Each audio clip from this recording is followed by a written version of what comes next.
Welcome to day 38 of our 365-day Bible journey. Today, we continue through Leviticus with chapters 22 and 23, where God gives further instructions regarding the holiness required of the priests and the sacred feasts appointed for his people. In these chapters, we'll see how God calls his priests to maintain purity in their service, emphasizing that those who draw near to him must be set apart. We'll also explore the appointed feasts, special times of worship and remembrance that reflect God's provision and salvation plan. These feasts not only shaped Israel's worship, but also pointed forward to Christ. As you listen, consider this. How do these sacred times of worship reflect God's desire for his people to remain in close relationship with him? Stay tuned for today's reflective question at the end. If you're new to this series, welcome. You can start today or catch up with previous readings using the playlist link in the description. You can also download the Bible reading plan to follow along. Tomorrow, we'll move forward with Leviticus chapters 24 and 25, where we'll learn about the lampstand, the bread of the tabernacle, and the year of Jubilee. Be sure to join us. Now let's prepare our hearts and minds as we dive into today's reading. Leviticus chapter 22. Then the Lord spoke to Moses, saying, "Speak to Aaron and his sons, that they separate themselves from the holy things of the children of Israel, and that they do not profane my holy name by what they dedicate to me. I am the Lord. Say to them, whoever of all your descendants throughout your generations, who goes near the holy things which the children of Israel dedicate to the Lord, while he has uncleanness upon him, that person shall be cut off from my presence. I am the Lord. Whatever man of the descendants of Aaron, who is a leper or has a discharge, shall not eat the holy offerings until he is clean. And whoever touches anything made unclean by a corpse, or a man who has had an emission of semen, or whoever touches any creeping thing by which he would be made unclean, or any person by whom he would become unclean, whatever his uncleanness may be, the person who has touched any such thing shall be unclean until evening, and shall not eat the holy offerings unless he washes his body with water. And when the sun goes down, he shall be clean, and afterward he may eat the holy offerings, because it is his food. Whatever dies naturally or is torn by beasts, he shall not eat, to defile himself with it. I am the Lord. They shall therefore keep my ordinance, lest they bear sin for it and die thereby, if they profane it. I, the Lord, sanctify them. No outsider shall eat the holy offering. One who dwells with the priest or a hired servant shall not eat the holy thing. But if the priest buys a person with his money, he may eat it, and one who is born in his house may eat his food. If the priest's daughter is married to an outsider, she may not eat of the holy offerings. But if the priest's daughter is a widow or divorced and has no child, and has returned to her father's house as in her youth, she may eat her father's food, but no outsider shall eat it. And if a man eats the holy offering unintentionally, then he shall restore a holy offering to the priest and add 1/5 to it. They shall not profane the holy offerings of the children of Israel which they offer to the Lord, or allow them to bear the guilt of trespass when they eat their holy offerings. For I, the Lord, sanctify them.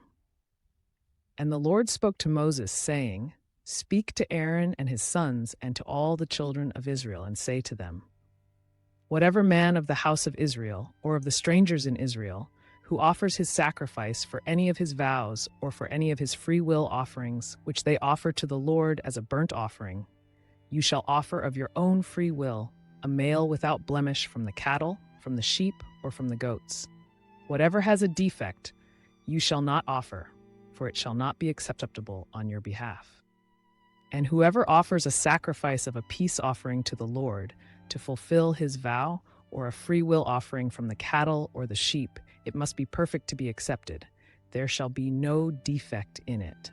Those that are blind or broken or maimed, or have an ulcer or eczema or scabs, you shall not offer to the Lord, nor make an offering by fire of them on the altar to the Lord. Either a bull or a lamb that has any limb too long or too short, you may offer as a free will offering, but for a vow it shall not be accepted. You shall not offer to the Lord what is bruised or crushed or torn or cut, nor shall you make any offering of them in your land. Nor from a foreigner's hand shall you offer any of these as the bread of your God, because their corruption is in them, and defects are in them. they shall not be accepted on your behalf.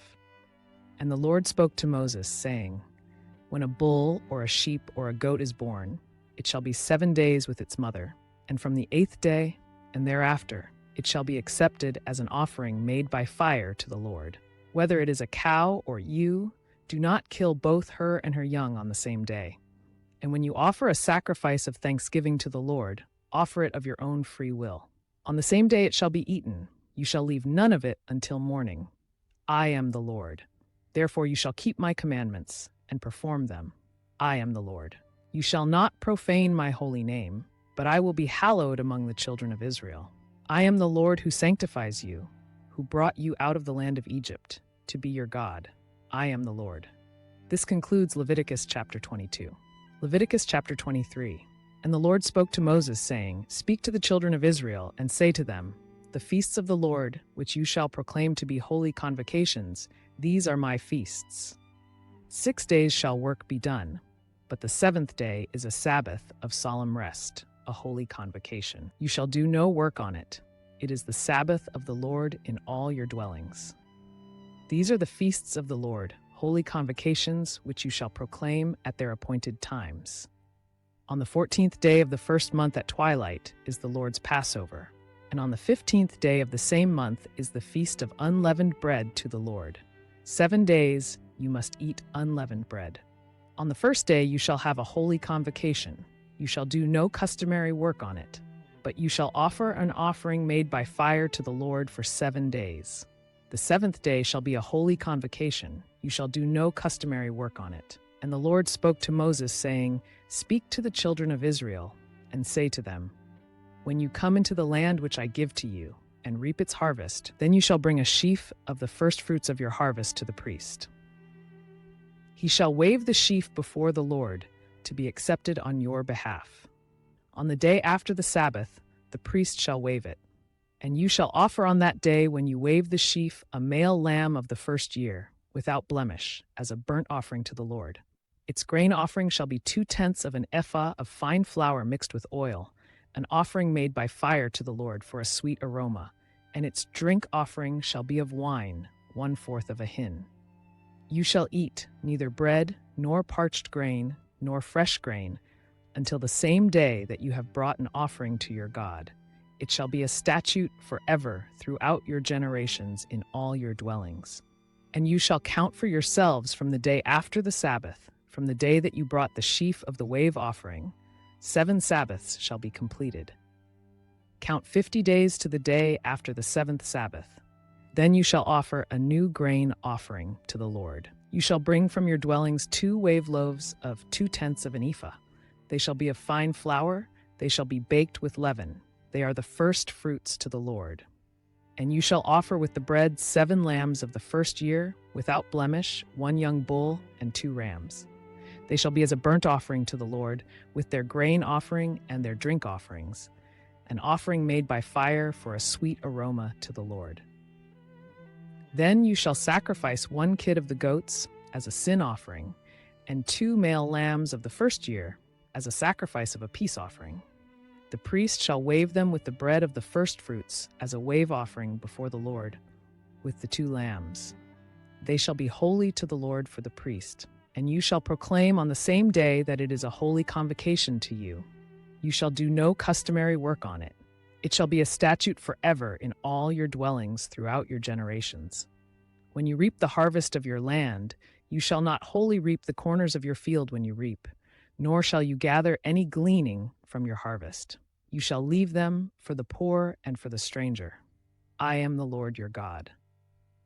Then the Lord spoke to Moses, saying, Speak to the children of Israel, saying, In the 7th month, on the first day of the month, you shall have a Sabbath rest, a memorial of blowing of trumpets, a holy convocation.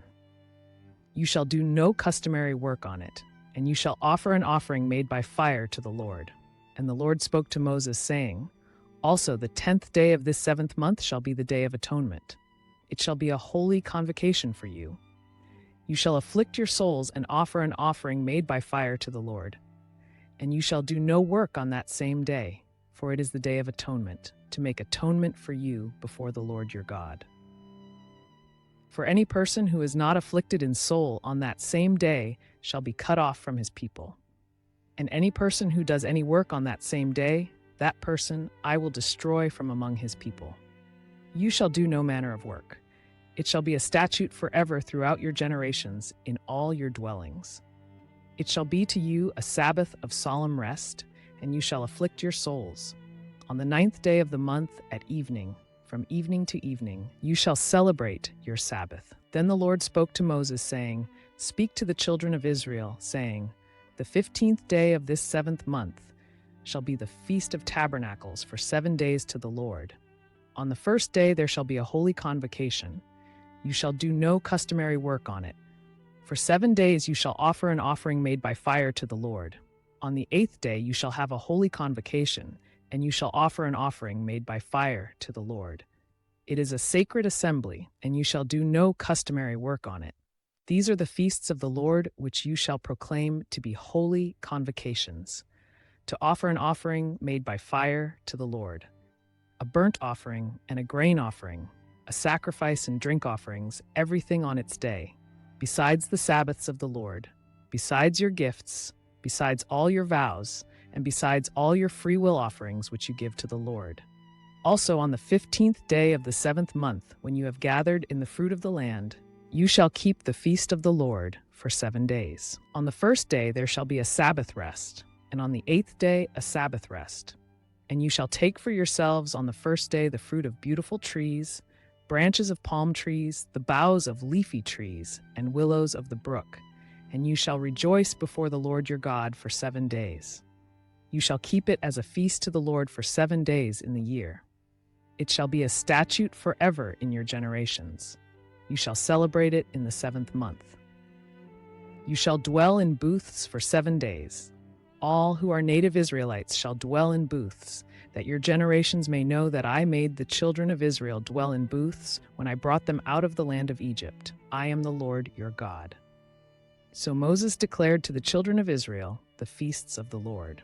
This concludes Leviticus chapter 23. That concludes today's reading of Leviticus chapters 22 and 23. We've explored the sacred instructions for the holiness of the priesthood, the importance of offering acceptable sacrifices, and the appointed feasts of the Lord, each serving as a powerful reminder of God's divine order and his desire for his people to live in obedience and worship. If you've been following along, great job staying committed to this journey. If you're just joining us, be sure to check out the playlist and download the Bible reading plan in the description so you can follow along each day. Tomorrow, we'll continue with Leviticus chapters 24 and 25, where we'll learn about the care of the sanctuary, the penalty for blasphemy, and the laws regarding the year of Jubilee. Now, here's today's question for reflection. Which of the feasts of the Lord stood out to you the most, and why? Share your thoughts in the comments. We'd love to hear from you. Thanks for being part of this Bible journey. Don't forget to like, subscribe, and share to help others grow in God's Word. See you tomorrow.